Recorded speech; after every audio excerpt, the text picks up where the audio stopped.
بلا تمثیل، بلا ملانے کے لیے، سمجھانے کے لیے. جب یہ پروپیگنڈا کیا نا کافروں نے، آپ کے رب نے چھوڑ دیا، تو حضور نے پوچھا چھوڑ دیا تو نے؟ تو اللہ جبریل سے کہتا ہے جاؤ کہو والضحیٰ واللیل اذا سجا. پیارے تیرے چہرے کی قسم، تیری زلفوں کی قسم، ما ودعک ربک. کیا کہا؟ یہ نہیں کہا کہ میں کیسے چھوڑوں گا تجھے. کیا کہا؟ محبوب تیرے چہرے کی، تیری زلفوں کی قسم، تیرا رب. کیا کہا؟ کیا کہا؟ یہ کتنی اپنائیت ہے. وہ کہہ سکتا تھا نا کہ میں نے نہیں چھوڑا، مگر کیا کہہ رہا ہے؟ تیرا رب. تیرے رب نے تجھے، اس لیے کہ سب کہتے ہیں میرا رب، مگر اللہ کہتا ہے محبوب میں تو تیرا رب. پہلے تیرا ہوں، تیرے صدقے میں میرے سب کی پرورش کرتا ہوں. تیرا رب تجھے کیسے؟ پھر اس کے بعد بات اس میں ختم نہیں کی. کیا کہا؟ وَلَلْآخِرَةُ خَيْرٌ لَكَ مِنَ الْأُولَىٰ. تجھے کیسے چھوڑ دوں گا پیارے؟ تیری ہر پچھلی گھڑی سے آنے والی گھڑی بہتر ہے. وہ اور لوگ ہیں جن کی محبوبیت گھٹتی ہے، آپ کی بڑھتی ہے، بڑھتی ہی جائے گی. تیری ہر آنے والی گھڑی پچھلی گھڑی سے بہتر ہے. تجھے چھوڑا نہیں جائے گا، تجھے تو بڑھایا ہی جائے گا. اب لوگ ہم سے کہتے ہیں نبی کو اتنا بڑھا دیا، اتنا بڑھا دیا، اتنا بڑھا دیا کہ خدا سے ملا دیا. ہم کہتے ہیں جب خدا نے ان کی حد مقرر نہیں کی، جب مولا نے حد نہیں باندھی، تو ملا حد باندھنے والا کون ہوتا ہے؟ ہم تو یہی کہتے ہیں تیرے تو وصف عیب تنائی سے ہے بری. حیران ہوں میرے شاہ میں کیا کیا کہوں تجھے، حیران ہوں میرے شاہ میں کیا کیا کہوں تجھے. کہہ لے گی سب کچھ ان کے سنا خا کی خاموشی، چپ ہو رہا یہ کہہ کے میں کیا کیا کہوں. کیا کیا میں کیا کہو گے؟ سنیوں کہا کہ حد نہیں سے نہیں بڑھیں گے، کہیں گے لیکن رضا نے ختم سخن اس میں کر دیا. خالق کا بندہ خلق کا آقا کہوں تجھے. وَلَلْآخِرَةُ خَيْرٌ لَكَ مِنَ الْأُولَىٰ. اور پھر اس کے بعد بات کیا کی؟ وَلَسَوْفَ يُعْطِيكَ رَبُّكَ فَتَرْضَىٰ. اے محبوب آپ کا رب آپ کو اتنا دے گا آپ راضی ہو جائیں گے. آپ کو چھوڑنا کیا، ہم تو آپ کی رضا چاہتے ہیں. خدا کی رضا چاہتے ہیں تو عالم. خدا چاہتا ہے، خدا چاہتا ہے رضائے محمد. وہاں تو اس کو بخشا جائے گا جس سے آپ چاہیں گے. سنیو اپنے نبی سے اپنے رشتے کو مضبوط کرو. نمازوں کی پابندی کرو، جوؤں کے اڈوں پہ نہ جاؤ، شراب کے اڈوں پہ نہ جاؤ. اپنے ماں باپ کا حق ادا کرو، اپنے بیوی بچوں کا حق ادا کرو. خود کماؤ، دولت مند بنو، کیونکہ غربت کبھی کبھی انسان کو کفر تک پہنچاتی ہے. اس لیے مالدار بنو، مضبوط بنو، محنت کرو اور میلاد کا جشن دھوم دھام سے مناؤ. لیکن ڈی جے نہیں بجانا، جلوس میں نکلنا، ناچتے مت نکلنا. جلوس میں نکلنا سروں پہ پٹیاں باندھ کے نہیں نکلنا. جلوس میں نکلنا دل آزار، کسی کو تکلیف دینے والے نعرے لگاتے مت نکلنا، بلکہ ایسے درود پڑھتے ہوئے نظریں نیچی کر کے نکلنا کہ اپنا بیگانہ سب پکار اٹھے. جب 1450 سال کے بعد جب غلاموں کے چلنے کا یہ انداز ہے تو مدینے والے مصطفیٰ کے چلنے کا انداز ہے. اور اگر تم بھی ناچو گے، کودو گے، ڈی جے بجاؤ گے تو لوگوں کو یہ لگے گا ہم بھی کبھی ناچتے، یہ بھی کبھی ناچتے. میں بات آخری کرنے چلا تھا لیکن ایک جملہ کہتا ہوں آپ کو، ایک بات کہتا ہوں. بایزید بستامی کا دور ہے. کس کا دور ہے؟ بایزید بستامی کا. ان کے دور میں ایک جوان تھا اور اس کا ایک دوست تھا غیر مسلم. اس کا دوست کون تھا؟ اب دوست تو سبھی جانتے ہیں، اچھا برا کون کیا کرتا ہے، توجہ کرنا. بایزید بستامی کا دور ہے، ایک نوجوان ہے، اس کا دوست کون ہے؟ غیر مسلم. اس نے اس غیر مسلم کو کہا کہ یار تم کلمہ پڑھ لو. اس نے کیا کہا؟ کلمہ پڑھ لو. اس نے کہا چھوڑ یار، کون سا کلمہ پڑھو، شراب میں پیتا ہوں تو بھی پیتا ہے، حرام میں کھاتا ہوں تو بھی کھاتا ہے، جھوٹ میں بولتا ہوں تو بھی بولتا، تو کس طرح تو مجھے بلا رہا ہے؟ وہ نوجوان تھا ہوشیار. اس نے کہا سمجھ گیا. اس نے کہا ایک کام کر، 3 دن کا ٹائم نکال میرے ساتھ چل. 3 دن کا ٹائم نکال، ٹائم نکالنے کے بعد بایزید بستامی کی خانقاہ میں گئے، 3 دن تک رہے۔ بایزید نے کچھ کہا نہیں، تیسرا دن ختم ہونے والا تھا، وہ جوان کہتا ہے بابا کلمہ پڑھا کے اسلام میں داخل کر لوں۔ وہ جوان نے کہا میں نے کلمے کی دعوت دی، تو نے کلمہ نہیں پڑھا، منع کیا، انہوں نے دعوت نہیں دی، پھر بھی تو نے کلمہ پڑھا۔ فرمایا تو جو اسلام پیش کر رہا تھا وہ اسلام مجھے مطمئن نہیں کرتا، لیکن بایزید نے جو اسلام پیش کیا وہ اسلام مجھے نجات کی طرف لے جاتا ہے۔ تو آج لوگ جو ہیں مسلمانوں پر اعتماد کیوں نہیں کرتے کہ ہم وہ اسلام نہیں پیش کرے جو اسلام حضور لے کر آئے تھے۔ ہمارے نزدیک اسلام کیا ہے؟ گوشت کھانا اور 2 رکعت جمعے کی نماز پڑھنا، بس یہی معاذ اللہ اسلام رہ گیا۔ حالانکہ مسلمان وہ ہے کہ رستے میں تکلیف دینے والی چیز کو دیکھے تو ہٹا دے۔ مسلمان وہ ہے اگر کوئی سو رہا ہے تو زور سے سلام نہیں کر سکتا کہ اس کی نیند میں خلل آ جائے، جو لوگوں کی نیند کا تک خیال کرے۔ حضور علیہ السلام کی سنت ہے، حضور علیہ السلام سفر سے واپس آتے تھے اور مدینہ منورہ آدھی رات کو آ جاتا تھا تو اللہ کے رسول فرماتے تھے یہیں رک جاؤ، کوئی گھر نہیں جائے گا۔ آدھی رات ہو گئی، کوئی گھر نہیں جائے گا، رات یہی قیام کرو، صبح کے بعد جائیں گے۔ کیوں؟ اگر آدھی رات کو گھر جاؤ گے تو تمہارے گھر والوں کی نیند خراب ہوگی، ان کی نیند کا خیال کر کے وہ لوگ آدھی رات کے بعد مدینہ منورہ کے باہر رکتے تھے۔ یہ اسلام ہے۔ آج تو شادی ہو تو پورے محلے کے اندر ہنگامہ۔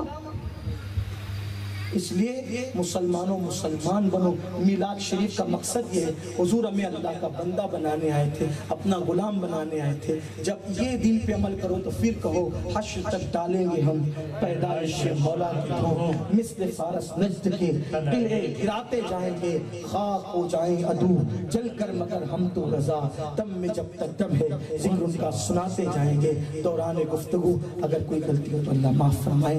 استغفر اللہ ربی من کل ذنب واتوب الیہ وما علینا الا البلاغ۔ السلام علیکم۔